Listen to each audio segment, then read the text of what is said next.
নমস্কাৰ প্ৰতিদিন টাইমৰ সমূহ দৰ্শকক স্বাগতম জনাইছো আৰু আৰম্ভ কৰিছো এক বিশেষ অনুষ্ঠান মই বিশেষ বুলি এই কাৰণেই কৈছো যে সাধাৰণতে আমি এইটো সময়ত অভিমত আয়োজন নকৰো কিন্তু আজি কৰিছো এই কাৰণেই কৰিছো এগৰাকী প্ৰতিভাশালী অসম সন্তান আজি আমাৰ লগত ষ্টুডিঅত উপস্থিত আছে 4 জুলাই চলিত বছৰৰ 4 জুলাই কথা কৈছো 4 জুলাইত ইউপিএছচিৰ ফলাফল ঘোষিত হৈছিল আৰু প্ৰথমবাৰৰ কাৰণে অসমৰ 15 জনকৈ ছাত্ৰ-ছাত্ৰী উজলিছিল আৰু আপোনালোকৰ নিশ্চয় মনত আছে যে 16 সংখ্যক স্থান দখল কৰিছিল এগৰাকী অসম সন্তানে অনন্যা দাস আৰু সেইগৰাকী অনন্যা দাসে আজি আমাৰ লগত ষ্টুডিঅত উপস্থিত আছে অনন্যাৰ লগত আছে পিতৃ-মাতৃও মই পাতনি দীঘলীয়া নকৰো মই আপোনালোকক চিনাকি কৰি দিছো আজি সেই অনন্যাক মাতি আনিছো অনন্যাৰ লগত আমি কিছু কথা পাতিম আৰু আপোনাৰ ঘৰত যদি কোনোবা আপোনাৰ সন্তান ইউপিএছচি দিবৰ বাবে সাজু হৈ আছে আজিৰ অনুষ্ঠানটো আপুনি দেখুৱাওক আপুনি নিজেও চাওক আৰু অনন্যাৰ পৰা কিছু কথা শুনক জানক অনন্যা মই স্বাগতম জনাইছো তোমাক প্ৰথমতে অভিনন্দন জনাইছো আমাৰ প্ৰতিদিন টাইমৰ ফালৰ পৰা ইমান সুন্দৰ এটা ফলাফল কৰাৰ কাৰণে প্ৰথমবাৰৰ কাৰণে 15 জনকৈ ছাত্ৰ-ছাত্ৰী উজলিছে আৰু তুমি নিজে 16 সংখ্যক স্থান পাইছা 16 পজিশন ফাৰ্স্ট টাইম হৈছে এইটো স্বাভাৱিকতে তুমি আনন্দিত উল্লাসিত হৈছা প্ৰথম তোমাক আজি আমি ষ্টুডিঅত পাইছো তথাপিও আকৌ খুদিছো যে তোমাৰ শৈশৱৰ সপোন কি আছিল মোৰ এটা ইচ্ছা আছিল যে মই মানে এটো ফিক্স নাছিল যে ইউপিএসসি কৰিম মোৰ এটা আছিল যে I wanted to do something which creates a meaningful impact on society মই আগতে মোৰ ইঞ্জিনিয়াৰিংৰ ডিগ্ৰী আছে I use to work in the corporate sector and there I realised তুমি স্কুলিং ইয়াৰ পৰাই কৰিছো গুৱাহাটীৰ পৰা এছবিআই পাব্লিক স্কুল আৰু কেভি খানাপাৰা তাৰ পিছত মই কলিকতাত গলো তাৰ পৰা +2 কৰিলো আৰু ইঞ্জিনিয়াৰিং মই বিটস পিলানিৰ পৰা কৰিছো সো ইঞ্জিনিয়াৰিং কেতিয়া কমপ্লিট কৰিছিলা 2013 তাৰ পিছত তুমি কি কৰিলা তাৰ পিছত মই অৰেকলত কাম কৰিছিলো for around 7-8 months then I realized that I want to appear in UPSC I want to create a more meaningful impact I want to do something for society and then I quit my job in February 2014 and began my full-fledged preparation তোমাৰ তো সপোন নাছিল UPSC তুমি কৈছা কেনেকৈ তুমি ইউপিএসসিৰ প্ৰতি আকৰ্ষিত হলা হেতু একচুয়ালি আমি হৰু থাকতে ইমান বুজি নাপাও যে ইউপিএসসি কি হয় ডিএমএ কি কৰে এবিলা কি ৰেসপন্সিবিলিটি থাকে as we grow up we read the newspapers we see how much an IAS officer can do for the society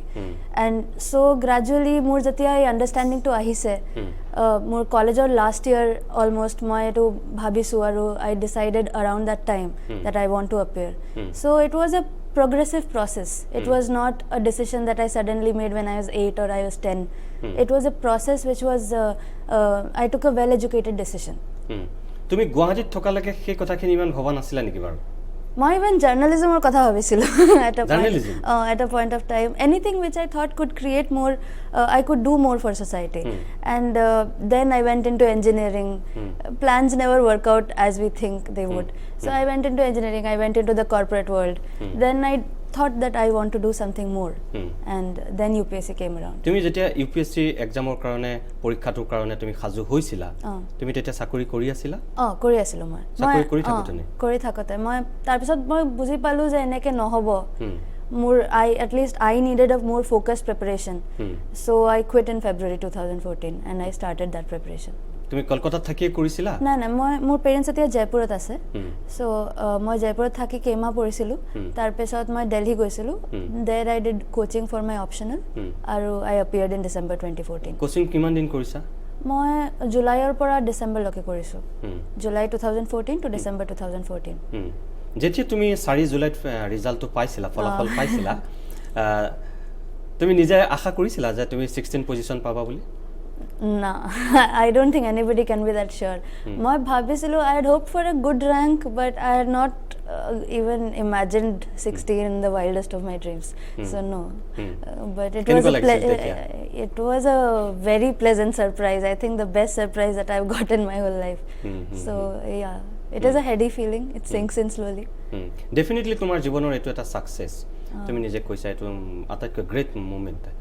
মই যদি তোমাক খুদু এতিয়া তাৰ কৃতিত্ব তুমি কাক দিবা তোমাৰ নিজৰ প্ৰতিভা তোমাৰ মা দেউতা তোমাৰ স্কুল বা তোমাৰ কলেজ কোন I think sabore eta contribution thake. I think the greatest contribution would be from my parents' side because they stood by me when I took a radical decision of leaving my job. They stood by me throughout. They believed in me. Schooling and the passion that I had for working for people, that also has acted as a motivation, and my own efforts have also played their part. So sobe contribute korise to different degrees, to different extents. Everything has put this into place. যেতিয়া তুমি এই খবৰটো প্ৰথম পাইছিলা মা দেউতা তোমাৰ লগত আছিলে No, মই দিল্লীত আছিলো একচুয়ালি মই ভাবা নাছিলো ইমান ভাল হ'ব ৰিজাল্ট যোনদিনা ৰিজাল্ট আহিছে I was still studying কি এই বছৰটো ইমান ভাল ৰেংক নাহে দিব লাগিব প্ৰিলিমছ মই পঢ়ি আছিলো তাৰ আৰু মই দিল্লীতে আছিলো মা দেউতা জয়পুৰত আছিল ভাল ৰিজাল্ট আশা কৰাই নাছিল মই ইমান ভাল আশা কৰা নাছিলো মই ভাবিছিলো 150 মান 200 মান আহিলেও আকৌ দিবই লাগিব So I thought I have to appear this time anyway. So I was studying.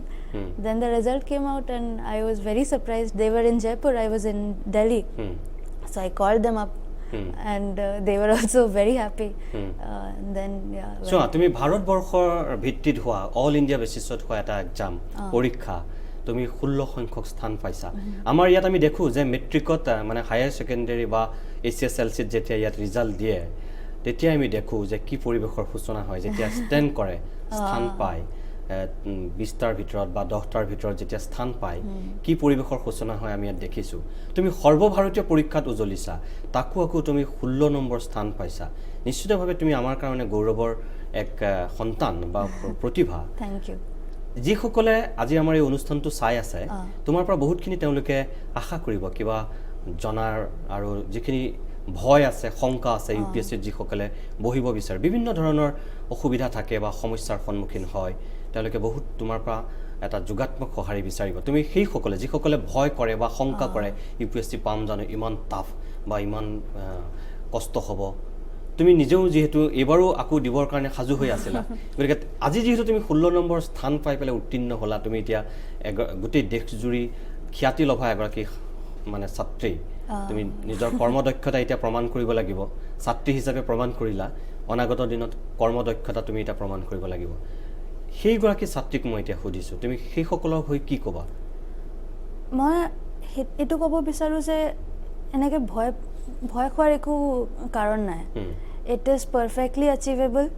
it can be done with a good strategy with dedicated hard work aru mane now internet has opened everything up for us so even from the most remotest of corners of the country there are stories of people who do very well people who defy all odds and triumph for example the rank 1 of this year Ira Singhal she has defied all odds and she has triumphed with flying colors so each of us can do this as far as the fear the apprehensions are concerned I think if we plan out a strategy if we understand what our own strengths and weaknesses are ami kihot strong hoy ami kihot weak hoy we should try to build our strengths more cover up for our weaknesses and then develop our own strategies with the time period and treat it like an examination I think the biggest problem in the students which I see especially is there is a whole aura which is created around the examination that lal batti and big house power prestige all this comes in the service this is a part and parcel of the job but first of all this is an examination ami bahut examination diu amar whole life if we treat it as an examination I think sobe bhal koribo pare etu nishoy ei je tumi ekata kotha kola tar pisot moi eta kotha kau je bahute koy অসমৰ যেটো পৰিবেশ বৰ্তমানৰ পৰিবেশ ইয়াত থাকি UPSC দিয়াৰ কথা ভাবিব নোৱাৰে বহুতে এনেকে কয় কিছুমানে কয় নহয় যে দিল্লীলৈ গলে সুবিধা হয় কোচিংৰ ক্ষেত্ৰতে হওক বা অন্যান্য সা সুবিধাৰ ক্ষেত্ৰতে হওক কিন্তু বহুতে কয় যে গুৱাহাটীত থাকিও সেই প্ৰস্তুতিটো চলাব আজিৰ দিনত সম্ভৱ হৈছে আৰু আজিৰ দিনত পৰা যায় এনেকে কয় তুমি যেহেতু গুৱাহাটীতে ডাঙৰ হোৱা এগৰাকী ছোৱালী পৰৱৰ্তী সময়ত তুমি গুছি গৈছা কলকাতা তাৰ পিছত তুমি দিল্লী পাইছা গৈ আৰু দিল্লীটো তোমাৰ বৰ বেছি সময় তুমি যেহেতু নাই সেই ক্ষেত্ৰত তোমাৰ অভিমতটো কি I think it person to person differ কৰে কিয় যে মই দিল্লীত গৈছিলো কিয় যে মোৰ পলিটিক্যাল সায়েন্স অপশনাল আছিলে আৰু মোৰ পলিটিক্যাল সায়েন্স ব্যাকগ্ৰাউণ্ড নাছিলে now for somebody who has a good political science background or a good background in general studies in Guwahati I think with the help of internet with the help of books they can do the same thing because apart from those 4 months in Delhi I did not do anything extra I depended on the same books that everybody reads I used to read a lot of newspapers a lot of journals online but apart from that I don't think anything sets apart the preparation in Delhi or in Guwahati it is possible it is very much possible the will has to be there তুমি যে political সায়েন্সৰ কথা কলা তুমি তো সায়েন্সৰ ছাত্ৰী আছিলা তুমি higher secondary তুমি বিজ্ঞানত পঢ়িছা তুমি ইঞ্জিনিয়াৰিং পঢ়িছা তুমি কেনেকৈ পলিটিক্যাল সায়েন্সৰ প্ৰতি তুমি আকৰ্ষিত হলা আসলতে সবতকে ডাঙৰ ফ্যাক্টৰ হয় ইন্টাৰেষ্ট কিয় যে we are supposed to learn a subject in আৰু তোমাৰ a few যেটো months আগতে জাৰ্নালিজম কৰাৰ এটা মন আছিল আৰু political science at ki hoy je these things which we talk about politics about justice about equality these whole terms which we use so often political science makes it easier to understand the context that we live in and more interest asila international relations at bahut so political science and international relations comes as one paper and I found the topic to be the syllabus to be very interesting to be honest and I knew that if I have to go in such depth because the optional depth hot jabo lage gs at ki hoy se breadth hot jabo lage you have to know everything about everything but it's not necessary to do a thesis on every subject in optional you should know that subject well and deep to know something that well you have to have an interest in the subject so I picked political science based on pure interest and then I followed through তুমি অসমত APSC দিয়াৰ কথা কিবা ভাবিছিলা মই আসলতে UPSC M কৰিছিলো ষ্টাৰ্টিংৰ পৰা গতিকে APSC কথা ভাবাই না মই ব্যাকআপ একো ভাবা নাই I wanted to do UPSC and I gave that এতিয়া সোৱা যে তোমালোকে যেতিয়া ফলাফল পাইছিলা 4 জুলাই তাৰ আগে আগে অসমত এটা সাংঘাতিক বিতৰ্ক হৈছে APSC ৰিজাল্টক লৈ এতিয়া APSC ক লৈ যেটো পৰিবেশৰ সূচনা হৈছে আজিলৈকে UPSC ক লৈ কিটো পৰিবেশৰ সূচনা হোৱা নাই ইমান ইয়াত দুৰ্নীতি কেলেংকাৰীৰ কথা আহে UPSC এতিয়ালৈকে তেনেকুৱা বদনাম আমি দেখিবলৈ পোৱা নাই শুনিবলৈ পোৱা নাই অসমত APSC ৰ ক্ষেত্ৰত যেটো বিতৰ্ক হয় তুমি এগৰাকী মেধাবী ছাত্ৰী হিচাপে তুমি কি ফিল কৰা কি অনুভৱ কৰা যে কিয় হয় এটো সঁচাকৈ কৰাপশনটো খুব বেছিকে একাংশ মানুহ ইয়াত জড়িত হৈ যায় নে পলিটিক্যালি এটা মোটিভেটেড হোৱাৰ কাৰণে হয় ৰাজনৈতিক হস্তক্ষেপ থাকে নে আন কিবা কাৰক তোমাৰ দৃষ্টিত কোনটো I think UPSC is above any doubt because it is an institution which has been built over the years aru governance etia bhal hoy jetia institution building is given enough time if APSC is built up as an institution with autonomy with accountability with transparency then the same things which happen in UPSC where nobody questions the result can also happen in APSC so there is a need to overhaul the structure of APSC to make it more open to make it more clear so that there are no doubts so I think that is the way to go মই তোমাৰ লগত আৰু কথা পাতিম আমাৰ লগত যেহেতু তোমাৰ এতিয়া মা আছে আমি মাৰ লগত অকমান কথা পাতো মই আপোনাক অভিনন্দন জনাইছো আৰু স্বাগতম জনাইছো সক প্ৰত্যেক গৰাকী সন্তানৰ যেতিয়া ভাল খবৰ পোৱা যায় আটাইতকৈ বেছি গৌৰৱ বোধ কৰে মাক বিলাকে মাতৃৰ বুকু বুলে একেবাৰে গৌৰৱত উফন দি উঠে বুলি কয় আপুনি এগৰাকী মাক আৰু এনেকুৱা সন্তানৰ মাতৃ যি সৰ্বভাৰতীয় পৰ্যায়ত ইমান সুন্দৰকৈ উজলিছে নিশ্চিতভাৱে আপুনি খুব গৌৰৱ বোধ কৰিছে বা আপুনি খুব আনন্দিত তাৰ পিছতে মই খুদিছো অনন্যাক লৈ আপুনি কি সপোন দেখিছিল অনন্যাক লৈ অনন্যাটো বহুত পিছত ভাবিছে UPSC মই তাই যেতিয়া স্কুলত আছিল 7-8 তেতিয়াৰ পৰাই ভাবিছিলো কাৰণ তাইৰ বেসটো আছিল জেনাৰেল নলেজ তাই কুইজ কৰিছিল ইন্টাৰ স্কুল কুইজ আৰু ইনকুইজিটিভনেস আছিল বস্তু জানাৰ তাইক মই standard literature how when why এইবিলাক বহুত সৰু থাকোতে তাই পঢ়িছে তাৰ পিছত সদায় মই মানে এনুৱেল ইয়াৰ বুক যিবিলাক উলাই মনোৰমা ইয়াৰ বুক এইবিলাক তাইৰ ইন্টাৰেষ্ট আছিল সেই কাৰণে মই কিনি দিছো তাই খুব পঢ়িছে তেতিয়া মই ভাবিছো তাইৰ এটা বেস তৈৰি হৈ আছে সেইকাৰণে তাই দিলে ভাল হয় কিন্তু তাই তেতিয়া এইবিলাক নাছিল তাই আগতে কি কৰিব ইঞ্জিনিয়াৰিং কৰিল এইবিলাক যেতিয়া তাই ফাইনালি ডিসিশন লৈ আহিল ফাইনাল ইয়াৰত যে মই দিম তেতিয়া মোৰ খুব ভাল লাগিছিল মই জানিছিলো তাই পাবই ফাৰ্স্ট টাইম এইবাৰ মোৰ ইমান এক্সপেক্টেশন নাছিল যে 16th ৰেংক আহিব কিন্তু মই জানো তাই পাব আইএস পাব ফাৰ্স্ট টাইম নাপাবও পাৰে ইণ্ডিয়ান ৰেভিনিউ সাৰ্ভিস পাব পাৰে নেক্সট টাইম দিব কিন্তু মই এটো শিওৰ আছিলো যে শি will be N is officer তাৰ পিছত যেতিয়া ৰিজাল্ট আহিল তেতিয়া তো মানে it was such a pleasant surprise as she was telling আমার বহুতে ভাল লাগিছে তেতিয়া মানে ভগৱানৰ প্ৰতি আমি আপুনি এটা সপোন দেখিছিল তাই আইএস অফিচাৰ হ'ব সেই সপোনটো আপুনি দেখিছিল বহুত আগৰ পৰা আছিল হেতু তাই মানে সাকসেসফুল কৰিলে আৰু তাই এফৰ্ট দি যেহেতু আপুনি কৈছে যে তাই কুইজ তাই ৰিসাইটেশন বা তাই ডিবেট এইবিলাকৰ তাই প্ৰতি কুইজ ডিবেটত তাই ন্যাচাৰাল আছিল ইন্টাৰ স্কুল কম্পিটিশনতো তাই এইবিলাক সদায় দিছিল চ্যাম্পিয়ন হৈ আছিল এসবিএ পাব্লিক স্কুলৰ পৰা কৰিছিলে তাৰ পিছত খানাপাৰা 9-10ৰ পৰা মই অলপ ডিসকাৰেজ কৰিছো তাই পিছত কৈছে তুমি ডিসকাৰেজ কৰিছা এই কাৰণে মই এইবিলাক আৰু ডেভেলপ কৰিব পাৰিলো হয় কাৰণ তাই 10th তাই এই পুৰা ৰিজিয়ন গুৱাহাটী ৰিজিয়ন সিবিএসইৰ পৰা টপাৰ আছিল 10th তেতিয়া মই অলপ কৈছিলো যে এইবিলাক অলপ ডাউন কৰি এতিয়া মানে অলপ ফোকাস কৰিব লাগিব 11-12 তাৰ পিছত তোমাৰ ক্যাৰিয়াৰৰ কথা আছে তো তেতিয়া অলপ কমিছিল এতিয়া আকৌ তাই ফ্ৰী হৈছে মই কৈছে 10th গুৱাহাটী ৰিজনত সিবিএসই টপাৰ আছিল কিমান আছিল তেতিয়া তাই 96.2% আছিল তেতিয়া অনন্যা আৰু এটা কথা সুধো এতিয়া অলপতেতো ভাৰত চৰকাৰে তোমালোকক সম্বৰ্ধনা জনাইছিলে যি টপাৰ 20 তোমালোক আছিলা ফেলিচিটেশন সেৰেমনি যেটো কৰিছিলে তাত তুমিতো গৈছা গৈছিলো মই সেই পৰিবেশটো অকমান কোৱাচোন কেনেকুৱা লাগিছিল তুমিতো জীৱনত কেটো এটা বেলেগ পৰিবেশৰ মুখামুখি হৈছা ভাৰত চৰকাৰে তোমালোকক সম্বৰ্ধনা জনাইছে আমি নৰ্থ লগত গৈ পাই আমাৰ লাগিছে যে এটো এটা ভাল সাকসেস মানে ভাল অ্যাচিভমেন্ট হৈছে আৰু and we got inside and তাতে ডিওপিটিৰ সেক্ৰেটাৰি আছিল হোম সেক্ৰেটাৰি আছিল কৈছিলা নাই নাই মই পাৰ্লামেন্ট গৈছো কিন্তু নৰ্থ ব্লক যোৱা নাই মই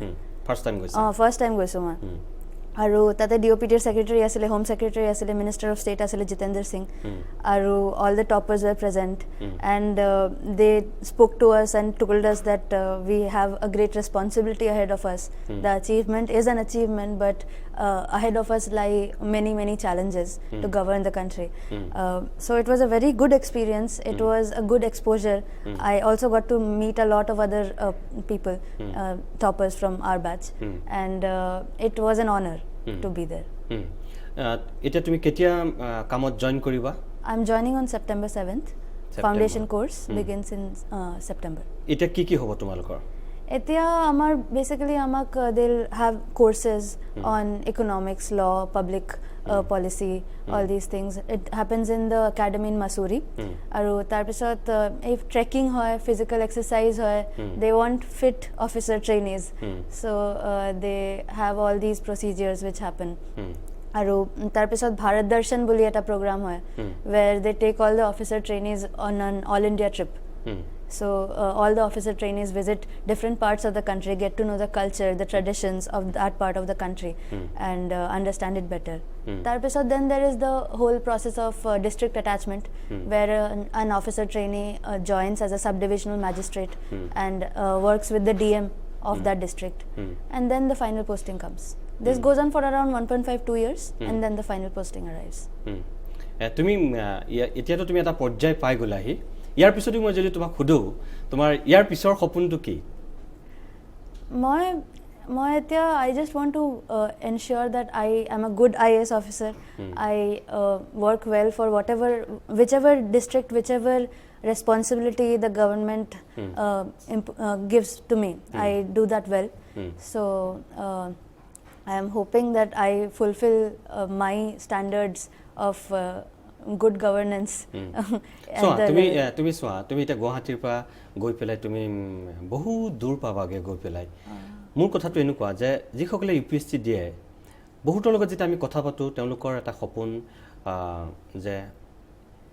পিছফালে নামটোৰ পিছফালে আইএস লিখাটো এটা সপোন থাকে বা বহুতে কয় যে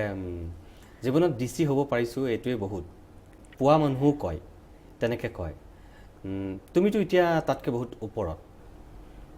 তোমাৰ নামটো পিছফালে এতিয়া তুমি আইএস লিখাৰ আইএফএস লিখা তুমি এটা ৰেংক পাই গলা তোমাৰ এটা দায়িত্ব বাঢ়ি গল তুমি এগৰাকী আজিৰ দিনলৈকে ছাত্ৰী আৰু কাইলৈ পৰহিলে তুমি এগৰাকী বিষয়া সাংঘাতিক দায়িত্বশীল বিষয়া ভাৰত চৰকাৰৰ অসম চৰকাৰৰো নহয় তুমি চোৱা যে তোমালোকে লোৱা এটা সিদ্ধান্তৰ ওপৰত দেশখনৰ বহু কথা নিৰ্ভৰ কৰে সেই যিটো দায়িত্ববোধ হেতুক লৈ তুমি ভয় খাইছানে বা কিবা তুমি অলপ ইমোশনাল হৈ আছা নেকি যে কেনেকুৱা দায়িত্ব পৰিব পাৰে No, I think যেতিয়া people start preparing for the exam, এতিয়া সবে বুজি পায় যে এটো আমাৰ কাম হ'ব. These are the responsibilities that will be given to us. This is the type of the job. It has risks, it has challenges. It is not like probably any other job in the country. So given this situation, when somebody starts preparing seriously, I think everybody has an idea of what lies ahead. And I don't think that this should be the motivation that IAS will be written after my name or I will travel in a red beacon car. This should not be the driving force because then your motivation in the preparation phase only will get stagnated, and once you become the DC then there won't lie anything ahead of you because you have done what you've wanted always. Now you don't have anything to go forward. I think for myself at least, I hope that I hope I am a good DC, but I hope that I can do much more even after that. I hope I can contribute more to policy planning. I hope I can represent my country wherever the need arises, and I can protect my national interest whenever the need arises. So I don't want to stop anywhere. I don't want to create any particular milestone because then I'll be limited to that milestone. So that is how I want to proceed right now. মই আপোনাক এটা কথা সুধো এতিয়া তাই ইমান ধুনীয়াকৈ কথাখিনি কৈছে বয়সত খুব কম কিন্তু কিমান মেচিউৰ্ড কথাখিনি শুনিলে গম পোৱা যায় মই তেওঁ সন্মুখতে আপোনাক কৈছোঁ ইয়াৰ প্ৰভাৱ নিশ্চয় আপোনাৰ পৰিব লাগিব কিছু পৰিমাণে মাক হিচাপে মই সামান্য যিখিনি মোৰ জ্ঞান আছে সাংবাদিকতাত কিছুমান কথা বুজি পাওঁ অনুভৱ কৰোঁ সেইকাৰণে সুধিছোঁ যে আপুনি এটা সপোন দেখিছিল কৈছে আপুনি প্ৰথম গম পাইছিল মই সেই কথাটো বহুতক কওঁ যে যিবিলাক ছাত্ৰ ছাত্ৰীয়ে নিজক লৈ সপোন দেখে তেওঁ সেই সপোনটো সফল হ'বনে নহয় কিমানখিনি সম্ভাৱনা আছে হেতু জানিবৰ কাৰণে তেওঁ যদি নিজে বুজি নাপায় নাজানে আটাইতকৈ তাৰ সুদুত্তৰ দিব পৰা মানুহগৰাকীয়ে হৈছে মাকে জানে দেউতাকতকৈ মই মাকক বেছি অগ্ৰাধিকাৰ দিওঁ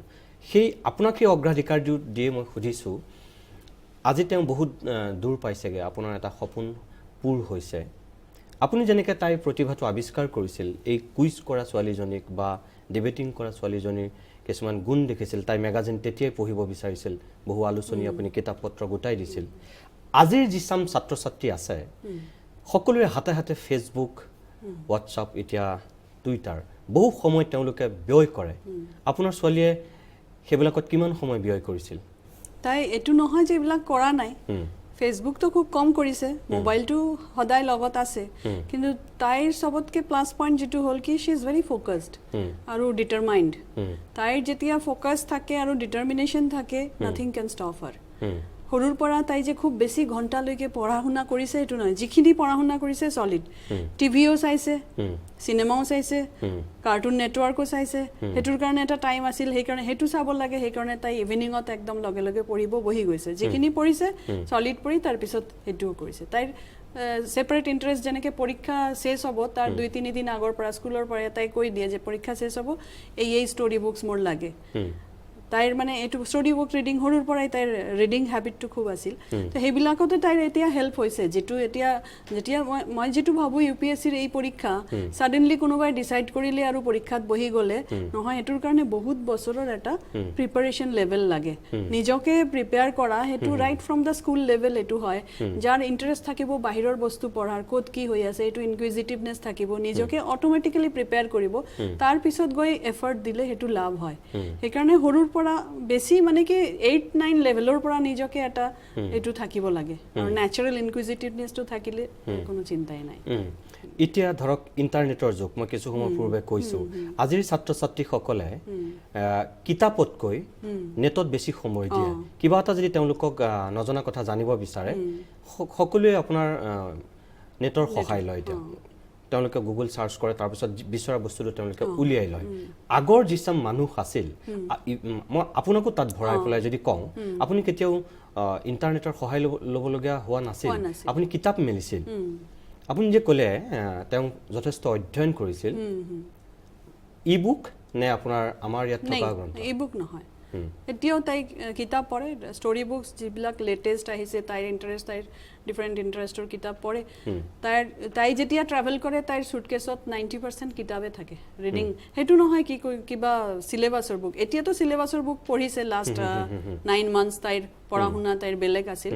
নহলে তাই ইন জেনাৰেল যিবিলাক ট্ৰেভেলিং কৰিছিলে তাইৰ ষ্টৰী বুকছ তাইৰ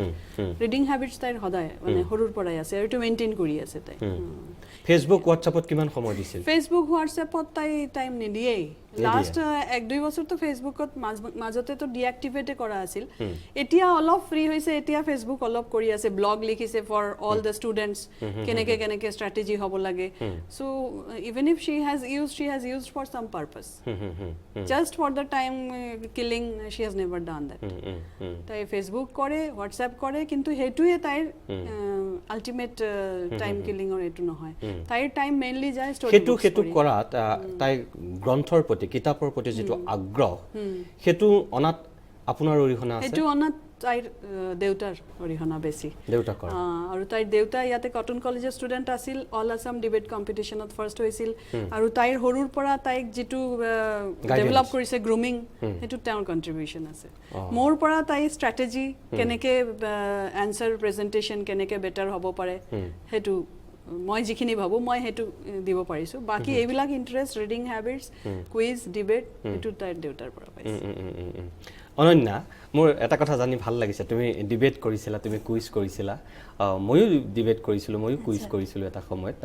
মই বুজি পাওঁ হেতু তাৰ মাদকতাটো মই জানো মোৰ খুব ভাল লাগিছে সেই কাৰণে এটা কথা কওঁ এই যে ফেসবুকৰ কথা মই তোমাক কলো হোৱাটছআপৰ কথা কৈছো আজিকালি সাম যিবিলাক নতুন সাম উঠিছে তেওঁলোক খুব বহুত বেছি মই গ্ৰামাঞ্চলৰ কথা নাই কোৱা এতিয়াও গ্ৰামাঞ্চলত সম্পূৰ্ণৰূপে গাঁৱত হেতু হোৱাগে নাই কিন্তু আমাৰ যিবিলাক সিটি বা নগৰ চহৰ আছে এইবিলাকত দেখিছো যে বহু সংখ্যক এতিয়া তোমাৰ ফেসবুক হোৱাটছআপৰ গ্ৰাহত পৰি গৈছে কিতাপ পত্ৰ খুব কমেই পঢ়ে এই যে তোমাৰ মায়ে কৈছে তুমি ইবুক তোমাৰ ব্যৱহাৰ কৰাতকৈ তুমি এতিয়াৰ গ্ৰন্থ বহুত অধ্যয়ন কৰিছা আজিৰ যুগত তুমি কোনটো এতিয়া সাজেষ্ট কৰিবা কোনটো পৰামৰ্শ দিবা তেওঁলোকে ফেসবুক হোৱাটছআপত বেছি সময় দিয়ক নে কিতাপ পঢ়ক আই থিংক ইন্টাৰনেটত সব আছে ফেসবুক হোৱাটছআপও আছে আৰু এনসাইক্লোপিডিয়াও আছে উইকিপিডিয়াও আছে আৰু ফেসবুকও আছে so it's a ম্যাটাৰ of choice কোনে কোনটো লব এতিয়া মোৰ উইকিপিডিয়া পঢ়ি ভাল লাগে কাৰো ফেসবুক কৰি ভাল লাগে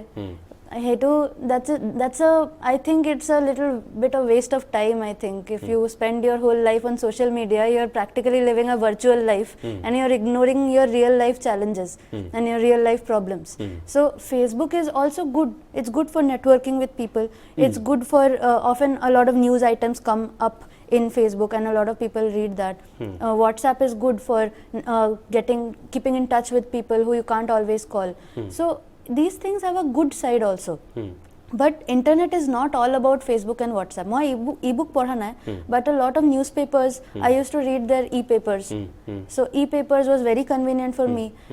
aru more janake paper wise record keeping is bad so I used to save items from internet on my Google Drive so I extensively used internet so I cannot say that internet is bad internet is good for finding information for organizing your information for keeping information on the cloud but it is also bad when you waste too much time on Facebook Instagram Twitter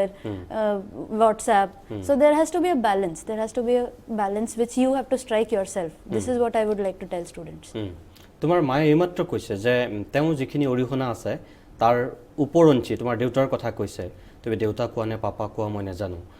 কিন্তু তেখেতে কৈছে যে debating বা কিতাপ পঢ়াৰ ক্ষেত্ৰত তোমাৰ দেউতাৰ অৰিহণা যথেষ্ট আছে বুলি কৈছে আমাৰ কথাটো হল যে ঘৰখনে এটা পৰিবেশ দিব লাগিব তুমি যদি এটা সপোন দেখা সেই সপোনটো তুমি সফল কৰিবলৈ হলে ঘৰখনৰ এটা পৰিবেশ লাগে মাক দেউতাকে সেই পৰিবেশটো দিব লাগে বা ডাঙৰ হলে ককায়েক বা বায়েক এনেকুৱা মানুহে দিব পাৰে আমাৰ অসমৰ যিবিলাক গাৰ্ডিয়ান আছে মই যদি কওঁ যে বহু নিজৰ সন্তানক নাজানে ধৰা তুমি এতিয়া এটু লাইনত যাবা বুলি তোমাৰ মায়ে তোমাক বুজি পাইছিল বুজি পাই তোমাক অলপ আগুৱাই দিছিল কিন্তু বহু এনেকুৱা গাৰ্ডিয়ান থাকে যি তোমাৰ নিজৰ সন্তানক নিজে হ'ব নোৱাৰিলে কাৰণে চিকিৎসক বনাব বিচাৰে তেওঁ নিজে সপোন দেখিছিল ডক্টৰ হোৱাৰ তেওঁ হ'ব নোৱাৰিলে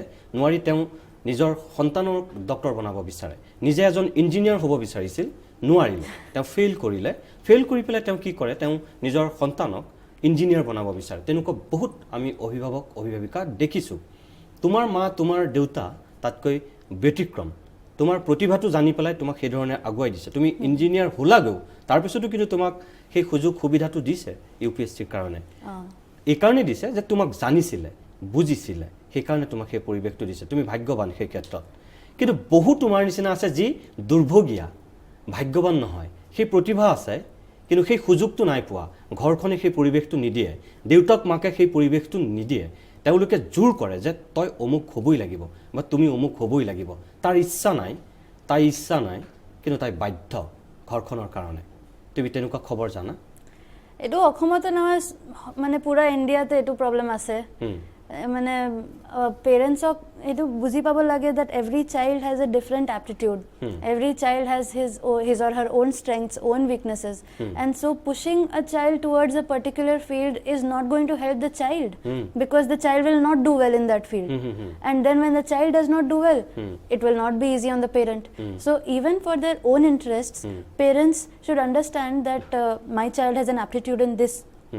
and to understand that they need to spend enough time so little sacrifices have to be made on both sides now if also a student has to understand that it may be fancy to become a guitarist but he may not be good with the guitar so it may look pleasing to become a guitarist today but if he is not good with the guitar he will not do well so a student also has to understand that if he is good in say physics he should go become a physicist not a guitarist so it has to be understood by both parties here nobody is directly to blame if the student truly understands that this is my calling then he should be assertive ta kobo lage je moi etu bhalke parim moi etue korim Aru once a parent understands that he cannot do well here, I'm sure that they won't push too much. So students should also understand, parents should also understand. তুমি তেনেকুৱা কোনোবা friends পাইছা নাই? এনেকুৱা থাকে engineering college তো থাকে because a lot of my friends like one of my friends she is doing film now she is a computer engineer she's a 9-pointer from BITS Pilani she was good in studies but now she is doing film Acha. So there are people who passed out from BITS Pilani and went to National Institute of Design. She works with Microsoft today, but not as an engineer, but as a designer, designing the logos, designing the softwares, how they look. So different people have different aptitudes. They just find it at a particular point. এবাৰ অনন্যাৰ পিতৃ মোৰ লগত উপস্থিত আছে পিতৃৰ লগত কিছু কথা পাতিম আপোনাক মই স্বাগতম জনাইছো আৰু আপোনাৰ ছোৱালীৰ ইমান ভাল ফলাফলৰ কাৰণে আপোনাক মই অভিনন্দন জনাইছো প্ৰথম কথা আপুনিও খুব ব্ৰিলিয়েন্ট মানুহ আছিল আপোনাৰ পৰিবাৰৰ পৰা মই কিছু সময় পূৰ্বে গমেই পাইছো যেহেতু আৰু তাই জীৱনটোৰ গখাত আপোনাৰ যথেষ্টখিনি অৰিহণা আছে আপুনি নিজে বেষ্ট ডিবেটৰ আছিল এটা সময়ত পৰৱৰ্তী সময়ত তাইকো আপুনি ডিবেটিংলৈ লৈ গৈছিল এই যে কুইজ ডিবেটিং শৈশৱতে যে কৰে সেই ল'ৰা ছোৱালীবিলাক বোলে ভৱিষ্যতলৈ অলপ বেলেগ হয় মানুহে কয় আপুনি কথাটো বিশ্বাস কৰে মই ডেফিনেটলি বিশ্বাস কৰোঁ আৰু সেইকাৰণে সৰুৰে পৰা তাই যেতিয়া স্কুলত আছিল তেতিয়াৰে পৰা মই যিখিনি মোৰ শিক্ষা পাইছিলোঁ মোৰ ধৰকচোন মোৰ শিক্ষক শিক্ষয়িত্ৰী কেইজনৰ পৰা মই তাৰে এছেন্সখিনি তাইক দিবৰ কাৰণে মই যত্ন লৈছিলোঁ যেনে তাইৰ পেট্ৰিয়টিজম আৰু ছ'চিয়েল কমিটমেণ্ট এই দুটা বস্তু সম্পৰ্কে তাইক মই সদায় তাইৰ লগত আলোচনা কৰিছিলোঁ আৰু সেই অনুযায়ী মই তাইক কিতাপ কিনি দিছিলোঁ আৰু কিতাপৰ প্ৰতি তাইৰ এটা এটাচমেণ্ট যাতে গঢ়ি উঠে তাৰ কাৰণে মই নিজে চেষ্টা কৰিছিলোঁ প্ৰতি মাহত এবাৰ তাইক মই লৈ যাওঁ পাণবজাৰ যেতিয়া স্কুলত পঢ়ে তাইক মোক পেষ্টাৰ কৰিছিল মাজে মাজে খঙো উঠিছিল তথাপি মাহত এবাৰ তাইক লৈ গৈছিলোঁ আৰু তাইক কৈছিলোঁ যে মাহত এবাৰ তোমাক মই লৈ যাম দ্বিতীয়বাৰ নক'বা কিন্তু আকৌ দৰমহা পোৱাৰ পিছত লৈ যাম এইৰকম তাইক কৈছিলোঁ তাৰে পিছত মোটামুটি এনে এটা অৱস্থা হ'ল যে পাণবজাৰৰ প্ৰায় মেজৰ বুক চেলাৰ্ছে তাইক চিনি পোৱা হ'ল ৱেষ্টাৰ্ণ বুক ডিপো তাৰে পিছত আপোনাৰ এই কেইটামান লয়াৰ্ছ বুক ষ্টল এইবিলাক চবতে তাইক মই লৈ যাওঁ কিতাপ কিনি দিওঁ আৰু লাহে লাহে মই দেখিলোঁ হয় কিতাপৰ প্ৰতি তাইৰ এটা মানে প্ৰীতি এটা হেৰি হৈছে কিতাপ পঢ়ি তাই ভাল পায় আৰু দেশ সম্পৰ্কে নিজৰ ৰাজ্য সম্পৰ্কে মই তাইক কৈছিলোঁ যে ন' thyself before you know others, তুমি নিজকে চিনি লোৱা, নিজৰ দেশৰ সম্পৰ্কে তুমি জ্ঞান লাভ কৰা, তাৰে পিছত বিশ্ব সম্পৰ্কে তুমি লাহে লাহে নিজৰ জ্ঞান বঢ়াবা। আৰু সেইমতে তাই আগবাঢ়ি গৈছে। সেইকাৰণে মোৰ তাইৰ মাকে কোৱা কথাখিনি মই ৰিয়েলি বিলিভ কৰোঁ আৰু সেই কৰোঁ যে এদিনত নহয়, স্কুলৰ পৰাহে সেই আৰ্লি লেভেলৰ পৰাই নিজকে বিল্ড আপ কৰিব লাগিব, জ্ঞানৰ পৰিধিটো বঢ়াব লাগিব আৰু এটা কমিটমেণ্ট থাকিব লাগিব। যেনে মোৰ এটা সেই আছিল যে তাই ভাল একাডেমিচিয়ান হিচাপে গঢ়ি উঠক, কাৰণ মই প্ৰত্যক্ষ কৰিছিলোঁ তাই ক'ব পাৰে। যেনে এটা সময়ত যদিও তাই হয়তো লাজ পাব পাৰে, তাই গুৱাহাটীৰ মানে মিছ স্কুল গুৱাহাটী হিচাপে তাই চিলেক্টেড হৈছিল ডিষ্ট্ৰিক্ট লাইব্ৰেৰীত। তেতিয়া মই আৰু তাই যদিও পলিটিকেল ছায়েন্স লৈ তাইৰ অপশ্যনেল পেপাৰ আছিল, আৰু এইবাৰ পলিটিকেল ছায়েন্স আৰু ইণ্টাৰনেশ্যনেল ৰিলেশ্যনছত তাই মানে টপাৰ হৈছে, হাইয়েষ্ট নাম্বাৰ পাইছে, হাইয়েষ্ট এভাৰ বুলি কয় তেওঁলোকে। ইকনমিক্সতো তাইৰ ইণ্টাৰেষ্ট আছিল, আৰু she has done MSc in economics also' from BITS Pilani. আৰু এইবোৰ হ'ল কিতাপ পঢ়াৰ কাৰণে তাই ডেভেলপ কৰিছে নিজকে। মই ভাবোঁ কিতাপ পঢ়া একান্ত প্ৰয়োজন। অনন্যা, এইমাত্ৰ যে তোমাৰ দেউতাই যিটো কথা কৈছে, মই বহুত সঁচাকৈ কৈছোঁ, তুমি বহুত ভাগ্যৱান, মানে গৌৰৱবোধ কৰিছোঁ যে তুমি এনেকুৱা দেউতা পাইছা, এনেকুৱা মা পাইছা, বহুতে নাপায়। আৰু হয়তো আজি তোমাৰ সফলতাৰ সঁচাকৈ ক'বলৈ গ'লে এওঁলোকো নেপথ্যৰ নায়ক, একদম এইটো সঁচা কথা। মই তোমাক এতিয়া আমি অনুষ্ঠানটো যিহেতু সামৰিম, মই এতিয়া শেষৰ ফাললৈ আহিছোঁ। যিসকলে আমাৰ এই অনুষ্ঠান চাই আছে, তোমাৰ বয়সৰ যিসকল এতিয়া পৰীক্ষা দিবৰ বাবে সাজু হৈ আছে, আৰু যিসকল অভিভাৱকে নিজৰ সন্তানক মনে মনে UPSCৰ এক্সাম দিম বুলি, পৰীক্ষা দিয়াম বুলি ভাবি আছে, সেইসকল পিতৃ মাতৃ মানে গাৰ্জেন আৰু ছাত্ৰ ছাত্ৰী যি নিজে ভাবিছে হ'ম বুলি, তেওঁলোকক উদ্দেশ্যি মই তোমাক কিবা এটা ক'বলৈ ক'ম, তুমি কি বুলি ক'বা? মই ষ্টুডেণ্টছক এইটো ক'ব খোজোঁ যে ভয় খাব নালাগে, এইটো পাৰফেক্টলি এচিভেবল হয়। কষ্ট কৰিব লাগিব, এনেকুৱা নহয় যে it's a piece of cake, it's not. It needs planned preparation, এটা প্লেন বনোৱা, understand yourself, understand where you're good, choose a good optional,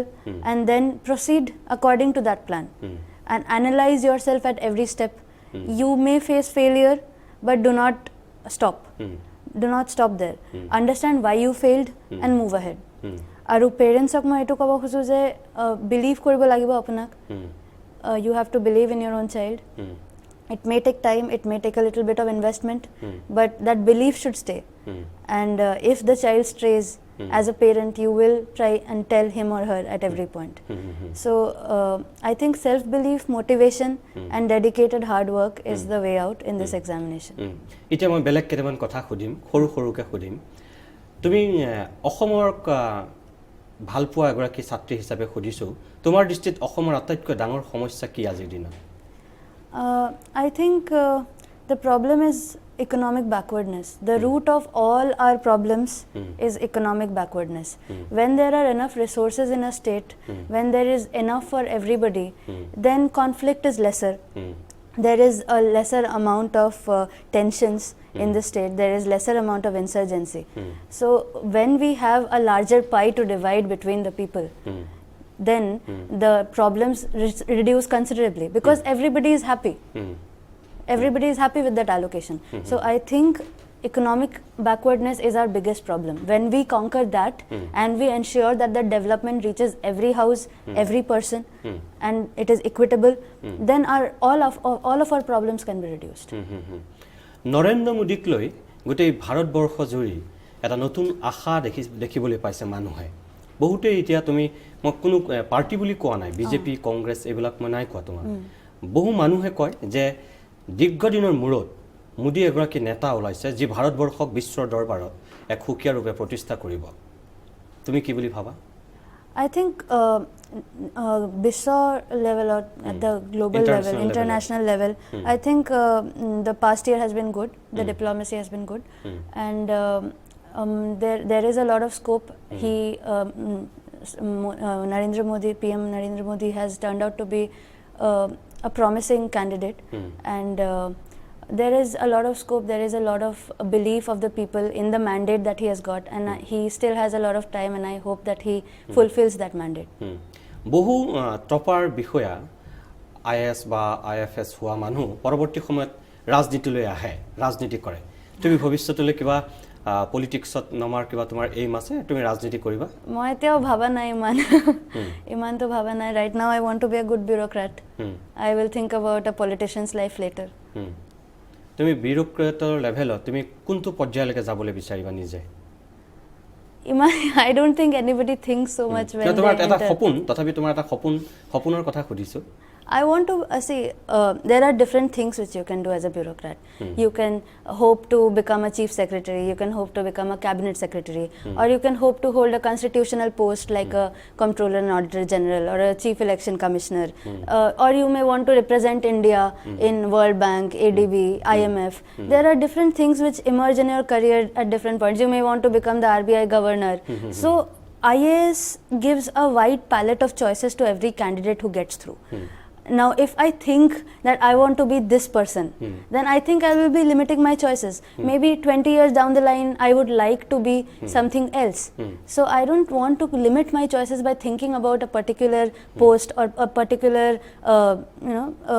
position at this point. Right now, I want to do whatever I get on my hands, and I want to be a good officer. Okay, fine. শেষ প্ৰশ্নটো কৰিছো এতিয়া। তুমি কোৱাৰ ভিতৰতে মই কৈছো, ধৰা তুমি RBI তুমি গভৰ্ণৰ হ'লা বা তুমি ইণ্ডিয়াৰ ইলেকশ্যন কমিশ্যনৰ তুমি চিফ ইলেকশ্যন কমিশ্যনাৰ হ'লা, তুমি প্ৰথম দুটা কৰিবলগীয়া কাম কি কৰিবা? I think the RBI governor's place is very well balanced now. I think I will continue the monetary policy as an independent tool, and I would like to ensure that there is a low level of political interference in our economic policy from the RBI side, and also I would try to bring in more level of cooperation with the government, so that in an economy there are two sides. There is the demand side and the supply side. The demand side is taken care by the RBI through its monetary policy, and the supply side is taken care by the government through its fiscal policy. So as a governor, I would try to ensure that there is a balance, there is an equilibrium between the supply side and the demand side factors by coordinating better with the Ministry of Finance probably. As a chief election commissioner, again, I think the election commission is one of the major bulwarks of the Indian democracy today. It's doing an excellent job. I would try to ensure that there is greater voter literacy, so everybody comes out to vote. And we have a very good turnout as compared to the developed countries. We had a record turnout in the last elections, and I hope that keeps going on. And for that, I want to ensure that even in the most troubled regions, for example, the Naxal Red Corridor, or whether it's the insurgency-prone regions in the northeast, voters can go and vote without fear. So these are the two changes that I would like to bring about. প্ৰত্যেকজন সফল ব্যক্তিৰ আঁৰত এজন আদৰ্শ ব্যক্তি থাকে। তোমাৰ আদৰ্শ ব্যক্তি কোন? I think মই নেলসন মাণ্ডেলাৰ পৰা বহুত ইনস্পিৰেশ্যন লৈছোঁ. I have found the fact very intriguing that somebody who has spent 27 years in jail, in prison, can still hold that belief that his nation can do well. And after that, after he came out and became president, he did not discriminate against the same people who had